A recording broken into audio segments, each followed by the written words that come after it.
राधा वल्लभ श्रीवंश सिमदावन श्रीवंचन समुद्र किनारे एक गांव में कृष्णाबाई नाम की बूढ़ी माता रहती थी। वह भगवान श्री कृष्ण की परम भक्त थी। वह एक झोपड़ी में रहती थी।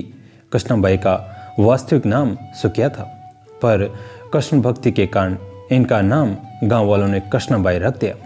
घर घर में झाड़ू पोछा, बर्तन और खाना बनाना ही इनका काम था। कृष्णाबाई रोज फूलों की माला बनाकर दोनों समय श्री कृष्ण जी को पहनाती थी और घंटों कान्हा जी से बात करती थी। गांव के लोग यही सोचते थे कि बुढ़िया पागल हैं। एक रात श्री कृष्ण जी ने अपनी भक्त कृष्णाबाई से यह कहा कि कल बहुत बड़ा भूचाल आने वाला है, तुम एक गांव छोड़कर दूसरे गांव चली जाओ। अब क्या था, मालिक का आदेश था। कृष्णाबाई ने अपना सामान इकट्ठा करना शुरू किया और गांव वालों को बताया कि कल सपने में कान्हा आए थे और कह रहे थे कि बहुत पल्ले होगा, गांव छोड़कर पास के गांव में चली जा। अब लोग कहाँ उस बूढ़ी पागल की बातें मानने वाले थे। जो सुनता वही जोर जोर से ठहाके लगा था। इतने में बाई ने एक बैलगाड़ी मंगाई और अपने कान्हा की मूर्ति ली और सामान की गठरी बांधकर गाड़ी में बैठ गई और लोग उसकी मूर्खता पर हंसते रहे। बाई जाने लगी। अपने गांव की सीमा पार कर अगले गांव में प्रवेश करने ही वाली थी कि उसे कृष्ण की आवाज़ आई, अरे पगली जा, अपनी झोपड़ी में से वह सुई ले आ जिसे तुम माला बनाकर मुझे पहनाती हैं। ये सुनकर माई बेचैन हो गई और तड़प गई कि मुझसे ये भारी भूल कैसे हो गई। अब मैं कान्हा की माला कैसे बनाऊंगी। उसने गाड़ी वाले को वहाँ रोका और बदहवास अपने झोपड़े की तरफ भागी। गांव वाले उसके पागलपन को देखते और खूब मजाक उड़ाते रहे। माई ने झोपड़ी के तिनकों में फंसी सुई को निकाला और फिर पागलों की तरह दौड़ती हुई गाड़ी के पास आई। गाड़ी वाले ने कहा, माई तू क्यों परेशान है, कुछ नहीं होना। माई ने कहा, अच्छा अब चल, और जल्दी से अपने गांव की सीमा पार कर। गाड़ी वाले ने ठीक ऐसे ही किया। अरे यह क्या, जैसे सीमा पार हुई पूरा गांव ही समुद्र में समा गया। सब कुछ जलमग्न हो गया। गाड़ी वाला भी अटूट कृष्ण भक्त था। एन केन प्रकरण भगवान ने उसकी भी रक्षा की, करने में कोई विलंब नहीं किया। इस कहानी से हमें ये शिक्षा मिलती है कि प्रभु जब अपने भक्त की मात्र एक सुई तक की इतनी चिंता करते हैं तो वो भक्त की रक्षा के लिए कितना चिंतित होते होंगे। जब तक उस भक्त की एक सुई उस गांव में थी, पूरा गांव बचा था। इसलिए कहा जाता है कि भरी बदरिया पाप की बरसन लगे अंगार, संत न होते जगत में जल जाता संसार। अर्थात अगर इस दुनिया में संत एवं अच्छे व्यक्ति न होते तो ये संसार कब का समाप्त हो गया होता। हिंदू धर्म में महादेव के एक से बढ़कर एक भक्तों का वर्णन मिलता है, किंतु उनमें से एक भक्त ऐसे भी थे जो किसी भी पूजा विधि को नहीं मानते थे। उन्होंने हर वो चीज की जो शास्त्र विरुद्ध है और जिसे पाप माना जाता है, किंतु फिर भी महादेव ने उन्हें दर्शन दिए। वे इस बात को सिद्ध करते हैं कि महादेव केवल अपने भक्त के भाव देखते हैं, पद्धति नहीं। उनका नाम था कनप्पा। इनके जन्म के विषय में कई कथाएं प्रचलित हैं। मूल रूप से ये एक तमिल भील परिवार में जन्मे। इनके पिता का नाम राजा नाग एवं माता का नाम उड़ुपुरा था। दक्षिण भारत, विशेष रूप से तमिलनाडु में इनकी बड़ी महत्ता है। ये उन 63 तमिल संतों में से एक हैं जिन्हें नयनार कहा जाता है। इनकी पत्नी का नाम नीला बताया गया है। ये एक व्याध थे जो शिकार कर अपना पालन पोषण करते थे। इनके जन्म के विषय में मान्यता है कि द्वापर युग में जब महादेव ने पांडु पुत्र अर्जुन की परीक्षा लेकर उन्हें पाशुपतास्त्र प्रदान किया, तब अर्जुन ने उनसे प्रार्थना की कि वे अगले जन्म में उनके महान भक्त बने। भगवान शंकर ने उन्हें यह आशीर्वाद दे दिया। कलयुग में अर्जुन ही कनप्पा के रूप में जन्मे और महादेव के अनन्य भक्त बने। एक बार कनप्पा आखेट करते करते बहुत दूर जंगल में निकल गए। वहाँ उन्हें एक अत्यंत ही प्राचीन एवं जीर्ण मंदिर दिखा।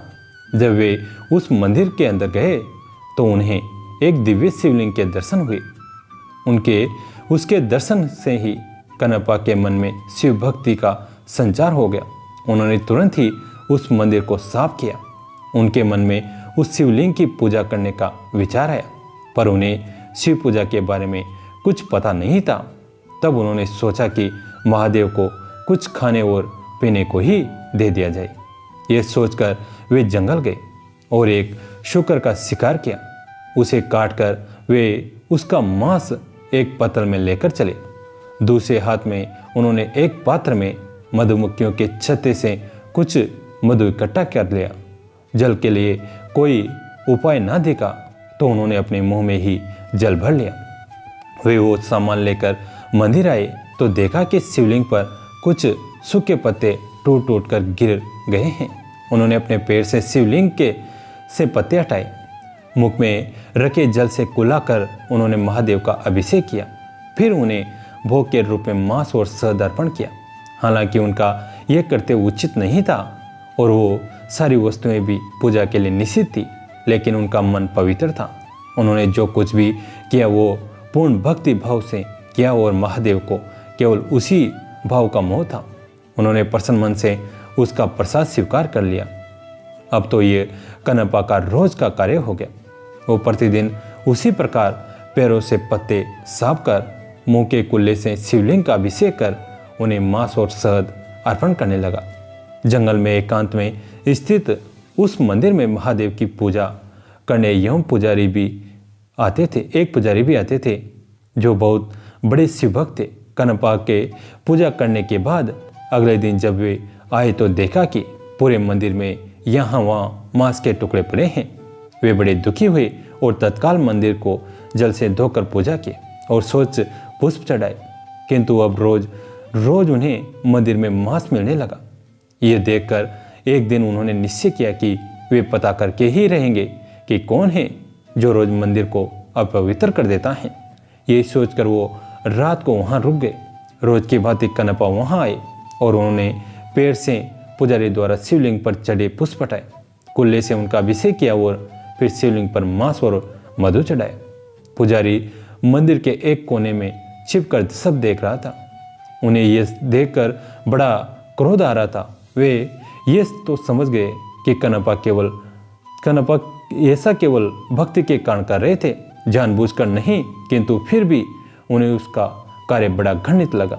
उसी समय उनके मन में विचार आया कि मैं इतने समय से शुद्ध चीज़ों से महादेव की पूजा करता हूँ, फिर भी मुझे उनके दर्शन नहीं हुए। फिर भला इस घृणित पद्धति से पूजा करने वाले से भला महादेव कैसे प्रसन्न हो सकते हैं। वे पुजारी भी महादेव के भक्त थे, इसलिए अपने भक्त का अभिमान भंग करने के लिए उन्होंने शिवजी ने एक लीला रची। कनपा ने देखा कि अचानक शिवलिंग के एक आंख से रक्त बहने लगा है।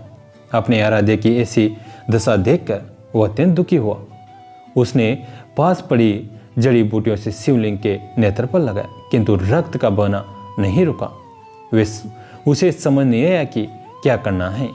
उधर छिपकर सब देख रहे उन पुजारी को भी कुछ समझ नहीं आया। उन्हें लगा कि अवश्य ही कनपा के इस कृत्य से महादेव अब प्रसन्न हो गए हैं और उनके नेत्रों से रक्त बह रहा है। उधर कनपा मारे दुख के रोने लगे। तभी उन्होंने सोचा कि यदि मैं अपनी एक आंख इस पर लगा दूं तो शायद रक्त बहना रुक जाए। ये सोचकर उन्होंने अपने एक बाण से अपना एक आंख निकाला और शिवलिंग के नेत्र पर रख दिए। इससे रक्त बहना बंद हो गया। कनपा की प्रसन्नता का ठिकाना न रहा। तभी शिवलिंग के दूसरे नेत्र से रक्त निकलने लगा।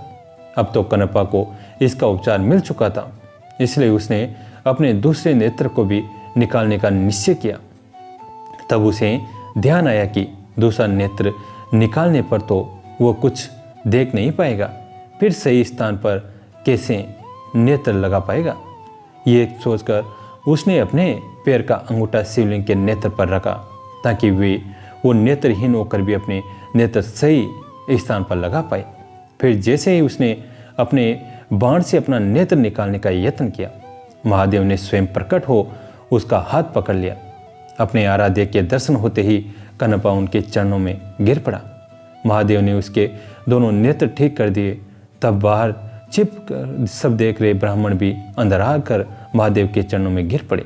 उन्होंने कहा, हे महादेव, मेरे मन में अहंकार आ गया था कि मैं आपका सबसे बड़ा भक्त हूँ, किंतु आज कनपा ने मेरा ये अभिमान तोड़ दिया। इनके कारण ही मुझे आज आपके दर्शन का सौभाग्य मिला है। आज मुझे समझ आ गया कि आपको केवल भाव से ही प्राप्त किया जा सकता है, किसी पूजा पद्धति से नहीं। तब महादेव ने दोनों को आशीर्वाद दिया और अंतर्ध्यान हो गए। वर्तमान में आंध्र प्रदेश के तिरुपति जिले के कालाहस्ती नामक जगह पर महादेव का वही शिवलिंग श्री कालाहस्ती महादेव के नाम से स्थापित है।